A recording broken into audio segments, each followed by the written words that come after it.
সম্মানিত দিনী ভাই ও বোন, রজব মাসের 3টি রোজার এত দাম, এত শক্তি, এত পাওয়ার, যা জানলে আপনি অবাক হয়ে যাবেন, আশ্চর্য হয়ে যাবেন। আপনার অন্তর, আপনার মন আপনাকে বাধ্য করবে এই 3টি রোজা রাখার জন্য ইনশাআল্লাহ। সম্মানিত দিনী ভাই ও বোন, সারা বছর রোজা রাখা সম্ভব হয় না কারো দ্বারা। তবে কেউ যদি প্রতি চাঁদ মাসের 13, 14 ও 15 তারিখে রোজা রাখে, তাহলে সে সারা বছর রোজা রাখার সওয়াব পাবে। সুবহানাল্লাহ। এই রোজার দাম সম্পর্কে আমি আপনাদেরকে সুস্পষ্ট করে বলে দিব ইনশাআল্লাহ। ধৈর্য সহকারে সম্পূর্ণ ভিডিওটি দেখতে থাকুন। এই 3 দিন চাঁদ অনেক সাদা দেখায়, তাই এই দিনগুলোকে আইয়ামে বীজ বা সাদার দিন বলা হয়।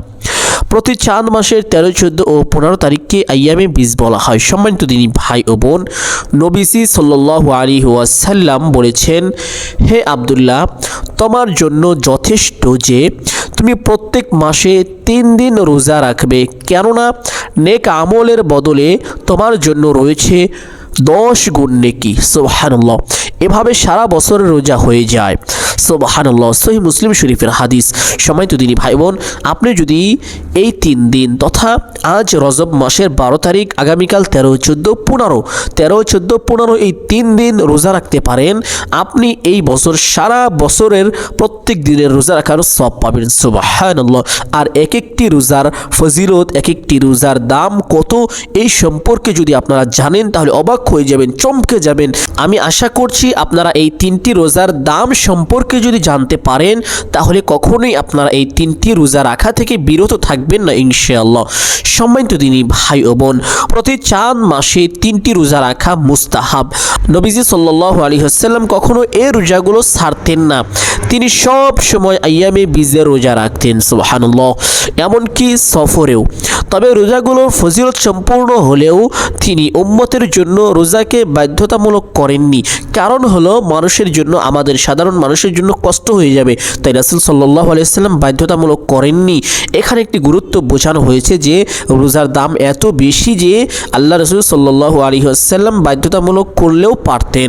হাদিসে পাকে এসেছে, তুমি যদি প্রতি মাসে 3টি রোজা রাখতে চাও তাহলে 13, 14 এবং 15তম দিনে রোজা রাখবে। তিরমিজি এবং নাসাইর মধ্যে হাদিসটি লিপিবদ্ধ রয়েছে। হযরত আব্দুল্লাহ ইবনে ওমর ইবনুল আস রাদিয়াল্লাহু তাআলা আনহু প্রতিদিন রোজা রাখতেন। নবীজি সাল্লাল্লাহু আলাইহি ওয়াসাল্লাম তাকে প্রতিদিন রোজা রাখতে নিষেধ করেন এবং উপদেশ দেন এভাবে, হে আব্দুল্লাহ, আমি এ সংবাদ পেয়েছি যে তুমি প্রতিদিন রোজা রাখো এবং সারা রাত নামাজ আদায় করে থাকো। জবাবে আব্দুল্লাহ রাদিয়াল্লাহু তাআলা আনহু বলেন, ঠিক শুনেছেন হে আল্লাহর রাসূল সাল্লাল্লাহু আলাইহি ওয়াসাল্লাম। নবী সাল্লাল্লাহু আলাইহি ওয়াসাল্লাম বললেন, এরূপ করবে না, বরং মাঝে মাঝে রোজা রাখো আবার ছেড়ে দাও, রাতে নামাজ আদায় করো আবার ঘুমাও, কেননা তোমার ওপর তোমার শরীরের হক রয়েছে, তোমার চোখের হক রয়েছে, তোমার ওপর তোমার স্ত্রীর হক রয়েছে, তোমার মেহমানের হক রয়েছে। বরং তোমার জন্য যথেষ্ট যে তুমি প্রত্যেক মাসে 3 দিন রোজা রাখবে। সুবহানাল্লাহ। কেননা নেক আমলের বদলে তোমার জন্য রয়েছে 10 গুণ নেকি। এভাবে সারা বছরের রোজা পালন হয়ে যায়। সুবহানাল্লাহ। সম্মানিত দিনী ভাই বোন, 3 দিন রোজা রাখলে সারা বছরের রোজা পালন হয়ে যায়। হযরত আদম ও হাওয়া আলাইহিস সালাম বেহেশতের নিষিদ্ধ ফল খাওয়ার পর তাদের শরীর থেকে জান্নাতি পোশাক চলে যায় আর তাদের শরীরের রঙও কুৎসিত হয়ে যায়। এরপর হযরত আদম ও হাওয়া আলাইহিস সালাম আল্লাহর হুকুমে চাঁদ মাসের 13, 14 ও 15 তারিখে রোজা রাখলেন। আবার তাদের শরীরের রং পূর্বের ন্যায় উজ্জ্বল হয়ে যায়। সুবহানাল্লাহ, সুবহানাল্লাহ। এই রোজার কত দাম, এই রোজার কত ফজিলত। সম্মানিত দিনী ভাই বোন, এই রোজা ছোট্ট একটি আমলের কথা বলবো, যে আমল পারে আপনার ভাগ্য পরিবর্তন করে দিতে পারে, দুঃখ, কষ্ট, বিপদ আপদ, পেরেশানি, মুসিবত দূর করে দিতে ইনশাআল্লাহ। তাই এই 3 দিনকে আইয়ামে বীজ বা উজ্জ্বলতার দিন বলা হয়। সেই ধারাবাহিকতায় 1446 হিজরির রজব মাসের 13 তারিখ হবে মঙ্গলবার, 14 জানুয়ারি। কেউ যদি আইয়ামে বীজের রোজা রাখতে চায় তাহলে তাকে সোমবার তথা 13 জানুয়ারি দিবাগত রাতে সেহরি খেতে হবে এবং রোজার নিয়ত করতে হবে। এভাবে মঙ্গলবার, বুধবার ও বৃহস্পতিবার রোজা রাখলে এই মাসের আইয়ামে বীজের রোজা রাখার ফজিলত অর্জিত হবে ইনশাআল্লাহ। সম্মানিত দিনী ভাই ও বোন, এই রজব মাসের বেশ কিছু গুরুত্বপূর্ণ আমলের বিষয় আমরা জানবো ইনশাআল্লাহ। রজব মাসের ফজিলত ও আমল। রজব মাস শুরু হলেই নবীজি সাল্লাল্লাহু আলাইহি ওয়াসাল্লাম রমজানের জন্য প্রস্তুতি নেওয়া শুরু করতেন। এই জন্য প্রত্যেক মুসলমানের উচিত রজব মাস আসলেই রমজানের প্রস্তুতি নেওয়া। এছাড়া রজব মাসের আরও গুরুত্ব ও মর্যাদা আছে বেশি বেশি আমল করার সুযোগ। মর্যাদার এই মাসটিকে মহান আল্লাহ তাআলা যাবতীয় যুদ্ধ বিগ্রহ, হানাহানি ও রক্তপাত নিষিদ্ধ করে দিয়েছেন। রাসূলুল্লাহ সাল্লাল্লাহু আলাইহি ওয়াসাল্লাম বলেন, আল্লাহ তাআলার আসমান জমিন সৃষ্টি করার দিন থেকেই 12 মাসে বৎসর হয়। এর মধ্যে 4টি মাস সম্মানিত, সবচেয়ে দামি মাস। 3টি একাধারে, জিলকদ, জিলহজ ও মুহররম, এবং 4টি হলো রজব মুদার, যা জামাদিউল আখিরা ও শাবানের মধ্যবর্তী মাস। মুসলিম শরীফের মধ্যে হাদিসটি লিপিবদ্ধ রয়েছে। মর্যাদার এই মাসটি মুমিন মুসলমানের ইবাদতের মাস, বরকত লাভের মাস। সম্মানিত দিনী ভাই বোন, আমি আগেই বলেছিলাম যে এই মাসে ছোট্ট একটি আমল করিতে পারলে বরকত লাভ হবে ইনশাআল্লাহ। কামাই রুজিতে যাদের বরকত হয় না, ব্যবসা বাণিজ্যে বরকত হয় না, ছোট্ট আমলটি করুন। কেননা রাসূলুল্লাহ সাল্লাল্লাহু আলাইহি ওয়াসাল্লাম কোমরে কাপড় বেঁধে এ মাসের ইবাদত বন্দিগিতে নিয়োজিত হতেন, রোজা রাখতেন এবং বেশি বেশি বরকত পেতে দোয়া পড়তেন। তার উম্মতকেও দোয়া পড়তে বলতেন। রাসূলুল্লাহ সাল্লাল্লাহু আলাইহি ওয়াসাল্লাম যে দোয়াটি আমাদের পড়তে বলেছেন, আল্লাহুম্মা বারিক লানা ফি রজব ওয়া শাবান ওয়া বাল্লিগনা রমাদান। সকলেই দোয়াটি মুখস্থ করে রাখুন। প্রত্যেক নামাজের পরে কমপক্ষে একবার করে হলেও দোয়াটি পাঠ করিবেন। আল্লাহুম্মা বারিক লানা ফি রজব ওয়া শাবান ওয়া বাল্লিগনা রমাদান। অর্থ হলো, হে আল্লাহ, রজব ও শাবান মাস আমাদের জন্য বরকতময় করুন। দেখুন, এখানে আল্লাহ রাসূল নিজে আল্লাহ তাআলার কাছে বরকত চেয়েছেন এবং আমাদেরকেও বরকত চাওয়ার জন্য আল্লাহ রাসূল সাল্লাল্লাহু আলাইহি ওয়াসাল্লাম আদেশ করেছেন। অতএব আমরা আল্লাহ তাআলার কাছে বরকত চাবো। হে আল্লাহ, রজব ও শাবান মাস আমাদের জন্য বরকতময় করুন, রমজান মাস আমাদের নসিব করুন। বুখারী ও মুসলিম। সুবহানাল্লাহ। তাছাড়া রজব ও শাবান হলো পাশাপাশি দুটি জোর মাস। মাস দুটিকে একত্রে রজাবান বা রজাবাইনও বলা হয়। তাই বেশি বেশি ইবাদত বন্দেগী, দোয়া, ইস্তিগফার ও রোজা রাখার মতো আমল ইবাদত করে এ 2 মাসে নিজেদের প্রস্তুত করার উপযুক্ত সময়। রাসূলুল্লাহ সাল্লাল্লাহু আলাইহি ওয়াসাল্লাম রজব মাস জুড়ে অত্যধিক আমল ইবাদত করতেন, রোজা রাখতেন, দোয়া পড়তেন। রমজানের জন্য নিজেকে তৈরি করে নিজের মন মানসিকতাকে পরিচ্ছন্ন করতে এ মাসে বেশি বেশি ইবাদত বন্দেগী করতেন। সুবহানাল্লাহ। হাদিসের একাধিক বর্ণনায় তা উঠে এসেছে। প্রিয় নবী সাল্লাল্লাহু আলাইহি ওয়াসাল্লাম বলেন, যে ব্যক্তি রজব মাসে ইবাদত দ্বারা জমি চাষাবাদ করল না আর শাবান মাসে ইবাদতের মাধ্যমে জমি আগাছা মুক্ত করল না, সে রমজান মাসের ইবাদতের ফসল তুলতে পারবে না। সুবহানাল্লাহ। তিনি আরও বলেন, রজব হলো আল্লাহর মাস, শাবান হলো আমার মাস, রমজান হলো আমার উম্মতের মাস। সুবহানাল্লাহ। রজব ও শাবান মাসে প্রিয় নবী সাল্লাল্লাহু আলাইহি ওয়াসাল্লাম কি পরিমাণে ইবাদত বন্দেগী করতেন তা উম্মাহাতুল মুমিনিনদের বর্ণনা থেকে সুস্পষ্ট হাদিসে এসেছে। হযরত উম্মে সালামা রাদিয়াল্লাহু তাআলা আনহা বলেন, রাসূলুল্লাহ সাল্লাল্লাহু আলাইহি ওয়াসাল্লাম রমজান মাস ছাড়া সবচেয়ে বেশি রোজা পালন করতেন শাবান মাসে অথবা রজব মাসে। সুবহানাল্লাহ। সম্মানিত দিনী ভাই ও বোন, এই ব্যাপারে হযরত আয়েশা রাদিয়াল্লাহু তাআলা আনহা বলেন, যখন রজব মাস আসতো রাসূলুল্লাহ সাল্লাল্লাহু আলাইহি ওয়াসাল্লামের আমলের আধিক্য দেখেই আমরা তা বুঝতে পারতাম। কোন কোন বর্ণনায় এসেছে রাসূলুল্লাহ সাল্লাল্লাহু আলাইহি ওয়াসাল্লাম রজব মাসে 10টি রোজা রাখতেন, শাবান মাসে 20টি রোজা রাখতেন, রমজান মাসে 30টি রোজা রাখতেন। সুবহানাল্লাহ। রজব মাসের বিশেষ আমল সমূহের মধ্যে অন্যতম হলো বেশি বেশি নফল রোজা পালন করা। মাস জুড়ে প্রিয় নবী সাল্লাল্লাহু আলাইহি ওয়াসাল্লামের নিয়মিত আমল সোমবার ও বৃহস্পতিবার রোজা পালন করা। তাছাড়া শুক্রবার সহ মাসের 1, 10, 13, 14, 15, 20, 29 এবং 30 তারিখ রোজা পালন করা। এ মাস জুড়ে বেশি বেশি নফল নামাজ পড়া, বিশেষ করে তাহাজ্জুদ, ইশরাক, চাষ, দোহা, জাওয়াল, আওয়াবিন, তাহিয়াতুল ওযু, দুখুলুল মসজিদ ইত্যাদি নামাজের ব্যাপারে যত্নবান হওয়া খুবই জরুরি। সাহাবায়ে কেরামও এ মাসের ইবাদত ও ফজিলত বর্ণনা করেছেন। সম্মানিত দিনী ভাই ও বোন, এখন আমরা জানবো এক একটি নফল রোজার ফজিলত সম্পর্কে।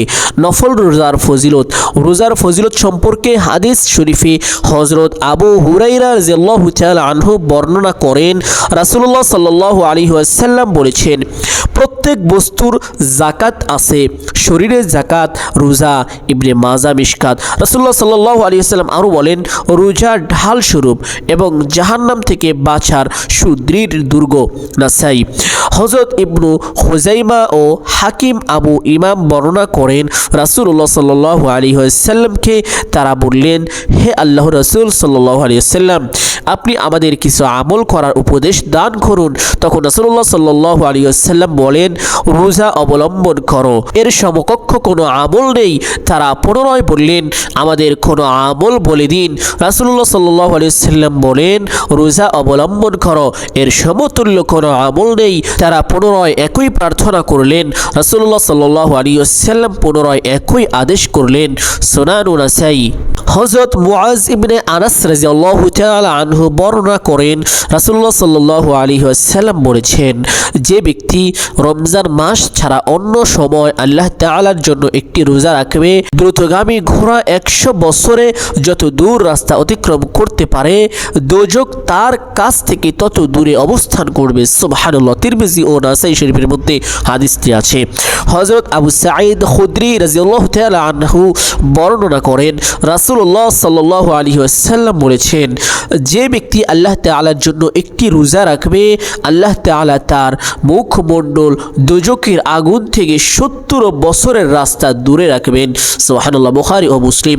হযরত আবু দারদা রাদিয়াল্লাহু তাআলা আনহু ও হযরত আবু উমামা রাদিয়াল্লাহু তাআলা আনহু বর্ণনা করেন, রাসূলুল্লাহ সাল্লাল্লাহু আলাইহি ওয়াসাল্লাম বলেছেন, আল্লাহ তাআলার জন্য পালনকৃত একটি রোজার ফলে জাহান্নাম ওই রোজাদার ব্যক্তি থেকে আসমান জমিনের দূরত্বে অবস্থান করবে। সুবহানাল্লাহ। তিরমিজি ও তাবরানীর মধ্যে হাদিসটি আছে।